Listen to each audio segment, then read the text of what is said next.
금년도 우리 교회 표어는 구원의 확신, 성경적 가치관, 선한 영향력입니다. 우리 해운대 제일교회 모든 성도들이 구원의 확신과 성경적인 가치관을 가지고 세상 속에서 선한 영향력을 끼치는 믿음의 사람들이 되자라는 것입니다. 지금 드리는 이 세 가지는 신앙생활에서 기본적인 것입니다. 구원의 확신을 갖는 것, 성경적인 가치관으로 무장하는 것, 선한 영향력을 끼치는 것은 특별한 것이 아니고 우리의 신앙생활에서 기본적인 것들입니다. 이렇게 기본적인 기초에 관해서 여러분에게 말씀을 드리게 될 것인데요. 이유가 있습니다. 금년이 지나고 내년 말쯤 되거나 아니면 후년 초가 되면 우리 교회가 새 예배당으로 입당을 하게 될 것입니다. 모든 일들이 지금까지 하나님의 은혜 중에 순조롭게 이루어지는 가운데 있고 우리가 그때 입당하게 되어지면 건물만 좋아서는 안 될 것입니다. 하드웨어는 잘 지어놓고 정작 중요한 소프트웨어, 우리의 믿음이 탄탄하게 준비되어 있지 않으면 빛만 좋은 그냥 겉모양만 좋은 하나의 건물에 불과하게 될 것입니다. 하나님께서 우리 교회에 놀라운 은혜를 베풀어 주셨어요. 저는 이 모든 과정을 생각할 때에 어떻게 그렇게 정확한 시점에 하나님이 이런 일을 이루셨을까 생각하게 되면 감사할 뿐인데요. 이렇게 놀라운 은혜를 주신 것은 기회를 주신 것이고 새 성전에 입당하게 될 때에는 정말 이 시대 속에서 놀라운 부흥을 경험해야 되지 않겠나. 여러분, 그렇다면 우리의 믿음을 건축해야 합니다. 건축하려면 기초가 튼튼해야 됩니다. 우리의 믿음 생활의 기초가 되어지는 구원의 확신, 성경적 가치관, 선한 영향력, 여러분이 이 말씀을 금년에 들을 때에 이런 계획을 가지고 있습니다. 매월 첫 번째 주일은 구원의 확신에 관한 말씀을 드리게 될 것이고 두 번째 주일은 성경적 가치관에 관한 말씀을 드리게 될 것입니다. 세 번째 주일은 선한 영향력에 관한 말씀을 드리게 될 것이고 넷째 주일은 지구촌의 여러 사회적인 문제들에 대한 성경적인 답변을 듣게 될 것입니다. 인권 문제라든지 아니면 자연 파괴, 이 환경 재앙의 문제라든지 이런 여러 가지 많은 문제들이 우리 주변에 있는데요. 거기에 대한 성경적인 답변을 듣게 될 것입니다. 그리고 다섯 번째 주일이 있는 때는 외부 강사를 모셔서 특별히 말씀을 듣는 기회를 가지려고 합니다. 여러분들이 금년에 하나님의 말씀 내게 주시는 말씀으로 아멘으로 받고 정말 지금까지 믿음 생활을 잘 해오셨지만 견고한 믿음 가운데 세워지는, 그래서 그 위에 어떤 것을 하나님께서 주신다고 할지라도 쌓아갈 수 있는 이러한 복된 한 해가 되시기를 축복합니다. 오늘은 1월 첫 번째 주일이기 때문에 구원의 확신에 관한 말씀을 드리겠습니다. 구원의 확신에 관해서 말씀을 드리면 이렇게 묻는 사람이 있습니다. 구원의 확신이 없다면 구원받지 못한 것입니까? 구원의 확신이 있어야만 구원받느냐라고 하는 질문입니다. 신약성경 마태복음 5장에서 7장을 산상수훈이라고 합니다. 예수님께서 금과 옥조와 같은 귀중한 교훈들을 말씀을 하셨는데요. 그 마지막 부분에 이렇게 말씀합니다. 나더러 주여 주여 하는 자마다 다 천국에 들어갈 것이 아니요 다만 하늘에 계신 내 아버지의 뜻대로 행하는 자라야 들어가리라. 예수님을 향해서 주님, 주님 이렇게 부른다고 해서 그 모든 사람들이 천국에 들어가는 것이 아니라는 것입니다. 이 말씀을 듣게 되면 이런 생각이 듭니다. 혹시 내가 그렇지 않을까? 나는 정말 구원받을 수 있겠나? 구원의 확신이 없는 사람들은 더 불안합니다. 내가 구원받지 못하면 어떻게 되나? 오래전에 구원파라고 하는 이단이 한국 교회를 아주 혼란스럽게 한 적이 있었습니다. 지금도 구원파 이단에 속한 박옥수라고 하는 사람이 죄사함과 거듭남의 비밀이라는 주제를 가지고 전국을 순회하면서 집회를 하고 성도들을 미혹을 하고 있습니다. 여러분이 지나다가 기쁜 소식 선교회라고 하는 간판이 보여지거든 그게 구원파 이단이에요. 혹시 인터넷을 열었을 때에 여러분이 어떤 세미나나 아니면 강의를 들으려고 할 때에 거기 기쁜 소식 선교회라고 하는 말이 있으면 구원파 이단입니다. 절대 거기 들어가서는 안 될 것입니다. 부산에서 우리 교회에서 멀지 않는 곳에도 유엔 공원 묘지 근처에 가게 되면 대연동에 이 구원파 기쁜 소식 선교회 모임 장소가 있는 것을 보게 됩니다. 지금도 미혹을 하고 있지만 오래전에는 아주 혼란스럽게 만들었습니다. 교회 다니는 사람을 찾아와서 질문합니다. 당신은 구원받았습니까? 구원받았다고 말을 하게 되면 다시 묻습니다. 언제, 어디서, 어떻게 구원받았습니까? 그런데 많은 성도들이 그렇게 질문받으면 대답하기가 좀 뭐하거든요. 내가 예수 믿어서 분명히 구원받은 것은 확실한데 언제 어디서 어떻게 이거는 말하기가 쉽지 않은 일인 것입니다. 그래서 대답을 잘 못하게 되어지면 이렇게 말하죠. 당신은 구원받지 못한 것입니다. 우리 모임에 와서 배우고 구원을 받으십시오. 이런 일을 당하게 되면 의문이 듭니다. 구원의 확신이 없어도 구원받을 수 있는가? 여러분들은 어떻게 생각하십니까? 구원의 확신이 없어도 구원받을 수 있겠습니까? 이 질문에 대한 답변이 우리가 따르는 웨스트민스터 신앙 고백에 이렇게 말을 합니다. 웨스트민스터 신앙 고백은 우리 개신교 장로교회와 개혁교회가 따르는 고백이거든요. 거기 18장 은혜와 구원의 확신 부분에 이런 말이 있어요. 흔들림 없는 이 확신은 믿음의 본질에 속한 것이 아니다. 참된 성도라 할지라도 구원의 확신을 소유하기까지 오랜 시간이 걸릴 수 있으며 여러 가지 원인으로 구원의 확신이 흔들리며 약해지거나 일시적으로 중단될 수 있다. 그러나 성령의 역사로 말미암아 적당한 때에 구원의 확신이 저들 가운데 소생하게 된다. 여러분의 이해를 돕기 위해서 이 말씀을 정리해서 말씀드리겠습니다. 첫 번째는 구원의 확신은 믿음의 본질에 속한 것이 아닙니다. 구원의 확신은 내가 구원받느냐 받지 못하느냐의 문제가 아니라는 것입니다. 구원의 확신은 하나님께서 우리에게 베풀어 주시는 그 구원의 은혜를 누리며 사느냐 그렇지 못하느냐의 문제입니다.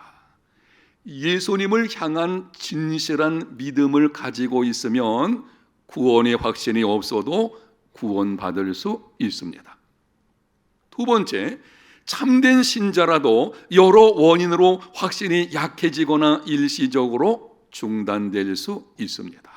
정말 진실한 믿음을 가지고 있는 사람이라고 하여도 우리는 연약하기 때문에 어떤 상황 속에서 그 확신이 흔들릴 때가 있다고 하는 것입니다. 예를 든다고 하면 신앙생활에 게으르게 한다든지 양심을 상하게 하는 죄 가운데 빠진다든지 기막힌 시험이 찾아온 가운데 있다든지 아니면 하나님께서 그 얼굴빛을 잠시 거두는 경우라든지 이런 경우를 당하게 되면 정말 신실하게 믿던 사람들도 이해가 되지 않으니까, 아니면 자기 어떤 문제로 인해서 구원의 확신이 일시적으로 흔들리거나 중단될 수가 있게 됩니다.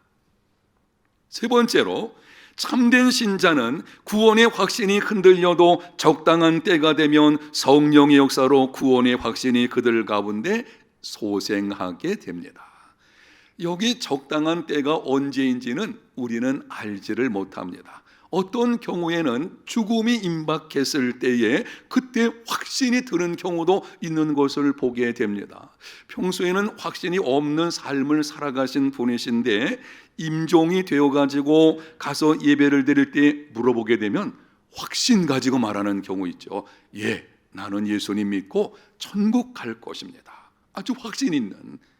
어쨌든 분명한 사실은 참된 신자의 경우는 그 적당한 때에 성령께서 구원에 대한 분명한 확신을 갖게 하십니다.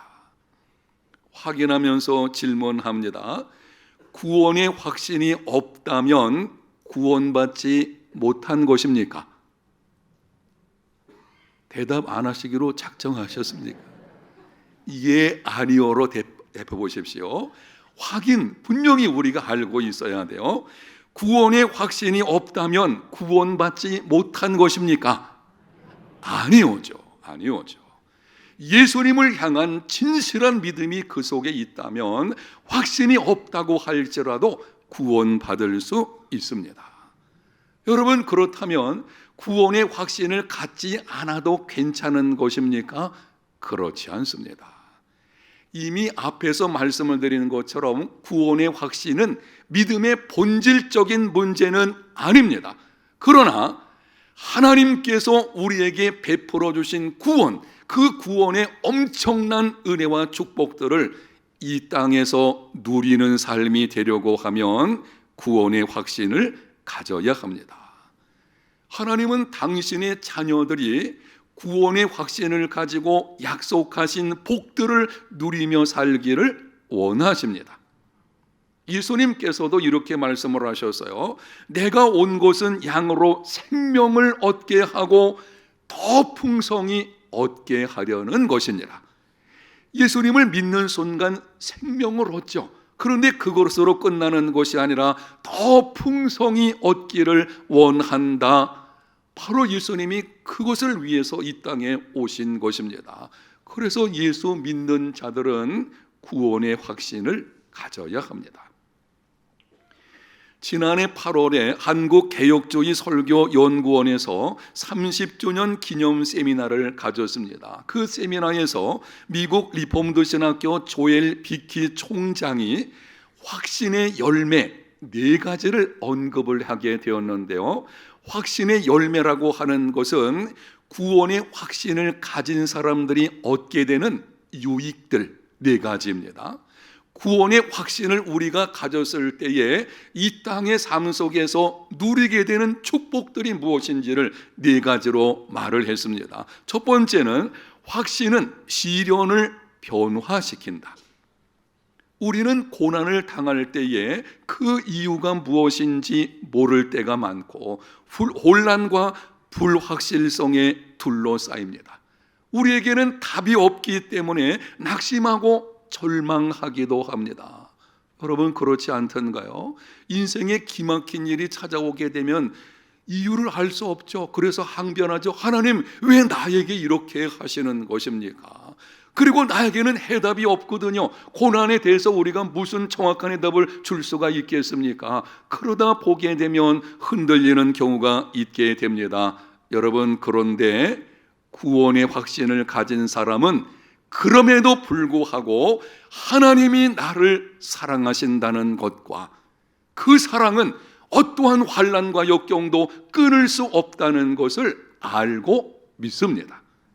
바로 그 믿음, 나는 다 이해하지 못해도 내 인생에 왜 이런 일이 찾아오게 되었는지 나는 다 이해하지 못해도 그럼에도 하나님이 나를 사랑하시고 그 사랑은 어떤 것도 끊을 수 없는 바로 그 믿음이 고난을 이기게 하고 그 믿음이 고난 중에 감사하게 되고 그 믿음이 시련을 변장된 축복으로 여기게 하는 것입니다.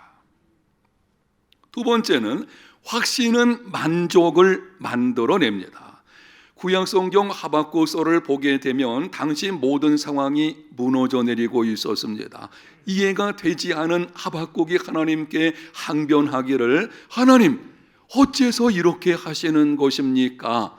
하나님은 이유를 묻는 하박국에게 이유에 관해서는 말씀하지 않고 약속을 주셨습니다. 하박국 2장 4절 하반절, 의인은 그의 믿음으로 말미암아 살리라.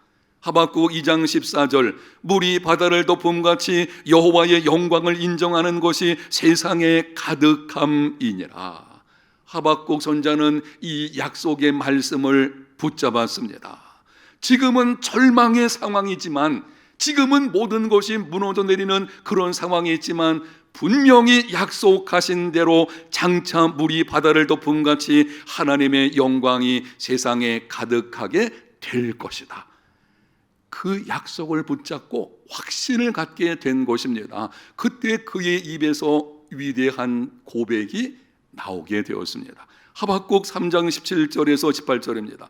비록 무화과나무가 무성하지 못하며 포도나무에 열매가 없으며 감람나무에 소출이 없으며 밭에 먹을 것이 없으며 우리의 양이 없으며 외양간에 소가 없을지라도 나는 여호와로 말미암아 즐거워하며 나의 구원의 하나님으로 말미암아 기뻐하리로다. 인생의 밤에 하나님의 약속을 붙잡고 그 약속을 신뢰하는 믿음을 갖게 되면 그 확신은 우리에게 만족을 가져다 줍니다. 탄식이 변해서 희망의 노래가 되는 것입니다. 세 번째, 확신은 거룩함을 고양시킵니다. 확신은 신자를 방종에 기울어지지 않게 하고 부주의한 생활과 도덕적 무관심으로부터 거리를 두게 합니다. 구원의 확신을 가진 사람은 세상의 유혹과 이단의 미혹에서부터도 쉽게 빠지지 않게 되죠. 확신이 없으면 그냥 세상의 잘못된 타락한 가치관에 이리저리 막 휩쓸리게 되어지죠. 예수 믿는 것은 분명하지만 확신이 없다 보니 그 믿음이 막 흔들리는 것입니다. 이단이 찾아와서 가려운 데를 긁어주게 되면 솔깃해가지고 이리저리 끌려다니는 경우도 있는 것을 보게 됩니다. 그러나 구원의 확신을 가지고 있는 사람은 자신이 누구인지 정체성을 압니다. 그러므로 세상에 쉽게 흔들리지 않습니다. 내가 받은 구원이 어떤 것인지를 알고 그것을 굳게 붙잡고 있기 때문에 이단이 다가와서 유혹을 한다고 할지라도 흔들리지 않는 진리 가운데 살아가는 삶이 이루어지게 됩니다. 네 번째, 확신은 하늘나라가 땅에 속히 임하도록 해줍니다. 믿음은 우리를 이 세상에서 하늘나라로 올려주지만 구원의 확신은 하늘나라를 이 세상으로 내려다 주며 천국 경험을 미리 맛보게 합니다. 예수님 믿는 순간 우리는 세상에 속한 백성에서 하늘 백성으로 그 믿음이 우리를 하늘나라로 올려주게 됩니다. 구원의 확신은 하늘에서 우리에게 약속하신 그 구원의 은혜들을 이 땅에 내려오게 해서 맛보는 삶을 이루게 하는 것입니다. 확신은 하나님 나라가 속한 임하기를 기대하게 합니다. 죽음이 찾아와도 하늘나라에 도달할 것이라는 믿음으로 침상머리에서 하나님을 경배합니다. 사랑하는 성도 여러분, 구원의 확신이 없어도 예수님을 향한 진실한 믿음을 가지고 있으면 구원받을 수 있습니다. 그러나 구원의 확신을 갖게 되면 그 이상으로 하나님께서 약속하신 그 구원, 이 구원 속에는 엄청난 은혜와 축복들이 담겨져 있거든요. 그 놀라운 은혜를 경험하는 삶이 이루어지게 됩니다. 내가 구원받았다는 것과 구원을 누리며 사는 것은 다른 문제입니다. 여러분에게 이렇게 한번 말씀을 드리고 싶어요. 큰 부잣집에서 어린 아기가 태어났습니다. 그러나 그 아기는 아직까지 너무 어리기 때문에 자기가 얼마나 큰 재산을 가지고 있는지 알지 못해요. 그리고 누릴 수가 없습니다. 그런데 이 아이가 점점 자라게 되면은 이제는 성년이 되면 알게 되겠죠. 내가 얼마나 큰 재산을 가지고 있고 또 그것을 누리는 삶이 이루어지게 되는 것입니다. 예수님을 막 믿었을 때는 영적인 어린아이죠. 그래서 다 몰라요. 내가 구원받은 것이 어떤 의미를 가지고 있는지 모르다 보니까는 구원의 확신 가지지 못할 때가 있습니다. 그러나 믿음 생활을 하다 보게 되면 어느 순간 알게 되어지죠. 야, 내가 받은 구원이 이렇게 놀라운 것이구나. 이렇게 엄청난 약속이 내게 주어진 것이구나. 그래서 그것을 누리는 삶이 이루어지게 되는 것입니다. 여러분, 그래서 우리는 구원의 확신을 가져야 합니다. 오늘 말씀을 듣는 저와 여러분, 구원의 확신을 가지고 단지 내가 예수 믿어서 천국 간다, 이것이 정도가 아니고 정말 이 땅에서 세상이 줄 수 없는 참된 평화, 참된 자유, 참된 기쁨, 죄책감에 끌려다니는 것이 아니라 이제는 이러한 영적 풍성함을 누리며 살아가는 삶이 다 되시기를 바랍니다. 구원의 확신을 가지려면 어떻게 해야 합니까? 오늘 읽은 본문 14절에 사도 요한이 요한 1서를 기록한 목적을 이렇게 말씀합니다. 내가 하나님의 아들의 이름을 믿는 너희에게 이것을 쓰는 것은 너희로 하여금 너희에게 영생이 있음을 알게 하려 함이라. 사도 요한이 요한 1서를 기록하게 되었는데요, 이유가 있었습니다. 당시 성도들 가운데 영생에 대한 확신, 구원의 확신이 없는 자들이 많이 있었어요. 그러다 보니까는 이단이 들어와 가지고 영지주의 같은 이 거짓된 교리를 따르는 이단이 들어와 가지고는 교인들을 미혹할 때에 넘어가는 것입니다. 확신이 없으니까 내가 믿는 구원이 무엇인지를 잘 알지 못하고 쉽게 흔들리다 보니까는 이단의 가르침에 넘어가는 거예요. 그런 소식을 듣고 요한이 이 요한 1서를 기록하는 것입니다. 목적이 무엇인가 하면 하나님의 아들을 믿는 너희 속에 영생이 있음을 알게 하려고 내가 쓰는 것이다. 여러분, 하반절의 말씀을 기억해 보십시오. 요한이 기록할 때에 하나님의 아들의 이름을 믿는 너희에게 영생이 있을 것이다, 그렇게 말하지 않았어요. 따라합니다. 영생이 있음을, 이미 그들 속에 영생이 있다는 것입니다.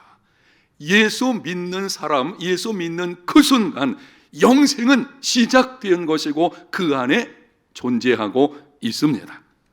여러분이 예수님을 구세주로 영접했다면 여러분 속에 영생이 있음을 확신하는 삶이 되시기를 축복합니다. 확인 한번 하겠습니다. 여러분은 예수 그리스도께서 나의 죄를 위하여 십자가에 죽으시고 부활하신 것을 믿습니까? 여러분은 예수님을 구세주와 주님으로 영접하셨습니까? 그렇다면 지금 여러분 속에 영생이 있음을 확신하십시오. 예수님 믿는 자들에게 영생이 있음을 어떻게 확신할 수가 있겠습니까? 믿으면 영생이 그 속에 있다. 아니, 그것을 어떻게 우리가 또 확신할 수 있겠습니까? 11절 말씀을 보겠습니다. 또 증거는 이것이니 하나님이 우리에게 영생을 주신 것과 이 생명이 그의 아들 안에 있는 그것이니라. 또 증거는 이것이니 하나님이 우리에게 영생을 주신 것과, 예수님을 믿을 때에 우리에게 영생을 주신 분이 누구이십니까? 하나님이십니다. 우리 안에 영생을 주신 분, 그 하나님은 신실하신 분이십니다. 절대 변치 않으시는, 신뢰할 수 있는 분이십니다. 그 하나님께서 우리에게 말씀을 하셨어요. 하나님의 아들의 이름을 믿는 너희 속에 영생이 있다. 여러분, 하나님이 있다고 하면 있는 것입니다. 구원의 확신은 우리에게 있는 것이 아니에요. 하나님, 그리고 하나님의 신실하심과 그분의 은혜와 사랑에 달려 있는 것입니다. 어떤 청년이 예수님을 믿기는 하지만 구원의 확신이 없어가지고 당시 유명한 부흥사인 무디 선생을 찾아가서 도움을 청했습니다. 선생님, 나는 예수 믿기는 건 믿는데 구원의 확신이 없습니다. 어떻게 하면 좋겠습니까? 그때 무디 선생께서 요한복음 5장 24절을 찾아서 읽으라 그랬습니다. 내가 진실로 진실로 네게 이르노니 내 말을 듣고 나 보내신 이를 믿는 자는 영생을 얻었고 심판에 이르지 아니하나니 사망에서 생명으로 옮겼느니라. 무디는 청년에게 질문했습니다. 당신은 이 말씀을 믿습니까? 예, 나는 성경이 하나님의 말씀으로 알고 있습니다. 그렇다면 당신에게 영생이 있습니까? 청년이 글쎄요, 잘 모르겠는데요. 요한복음 5장 24절을 다시 읽으라고 했습니다. 내가 진실로 진실로 네게 이르노니 내 말을 듣고 나 보내신 이를 믿는 자는 영생을 얻었고 라고 읽었을 때에 무리가 질문했습니다. 당신 예수님 믿습니까? 예, 믿습니다. 그러면 당신에게 영생이 있습니까? 글쎄요, 아직도 잘 모르겠습니다. 그때 무디 선생이 버럭 이렇게 소리를 쳤습니다. 당신이 뭔데 하나님을 무시하십니까? 하나님께서 믿는 자에게 영생이 있다고 하셨으면 있는 것이지. 아멘. 하나님이 있다고 하시면 있는 것입니다. 사람의 말이 아니잖아요. 절대 변치 않는 전능하신 하나님께서 하신 말씀이거든요. 따라합니다. 하나님이 있다고 하시면 있는 것이지. 그 청년이 그때 깨달았습니다. 나는 지금까지 하나님의 말씀을 잘 믿지 못하고 있었구나. 내가 이제는 제대로 믿음 생활해야 되겠다. 신학을 공부하고 목사가 되었는데 이 사람의 유명한 부흥사 윌버 체프만입니다. 구원의 확신, 영생의 확신은 하나님의 말씀과 신실하심에 근거하는 것입니다. 가끔 이렇게 말하는 사람이 있습니다. 나는 예수님 믿는다. 내 믿음은 변치 않을 것이기 때문에 나는 구원을 확신한다. 구원의 확신을 가지고 있다는 것은 칭찬할 만하지만 이 말은 아주 위험성을 가지고 있는 말입니다. 왜냐하면 구원의 확신을 내 확신에 두고 있는 것입니다. 다시 들어보십시오. 내가 믿고 내가 확신하기 때문에 나의 구원은 확실하나 위험한 것입니다. 나의 확신은 흔들릴 수 있어요. 나는 상황에 따라서 이리저리 흔들릴 수 있는 연약한 존재인 것입니다. 그래서 확신을 나의 확신, 나의 감정, 나의 행실 여기에 두게 되면 상황에 따라서 확신도 흔들리게 되는 것입니다. 그러나 확신을 하나님의 은혜와 사랑에 두면 하나님은 신실하신 분이시기 때문에 흔들리지 않는 확신을 가질 수가 있습니다. 여러분이 가지고 있는 그 구원에 대한 확신 문제, 하나님께서 영생을 주심으로 된 것이니 그 확신의 기준을 하나님께 두는 삶이 되시기를 축복합니다. 여러분의 감정에 두지 마십시오. 요즘 내 감정을 보니 막 흔들려. 여러분의 행실에 두지도 마십시오. 자기 삶을 보니까 내가 구원받을 수 있겠나? 그런 생각 들 수밖에 없죠. 사실은 이렇습니다. 여러분이 나 같은 죄인이 구원받을 수 있겠나? 이렇게 생각하는 사람은요, 진짜 구원받은 사람이에요. 원래 구원받지 못한 사람은 그런 의식도 갖지를 않는 것입니다. 하나님 그분께 여러분의 구원의 확신을 두고 확신으로 말미암아 구원을 누리는 금년 새해 한 해가 다 되시기를 예수님 이름으로 축복합니다. 하나님 감사합니다. 오늘 말씀을 통해서 구원의 확신에 관해서 듣게 하셨사오니 이제는 확신 가운데 하나님이 약속하신 구원을 이 땅에서 누리며 살아가는 복된 삶이 다 되게 하여 주옵소서. 예수님 이름으로 기도합니다. 아멘.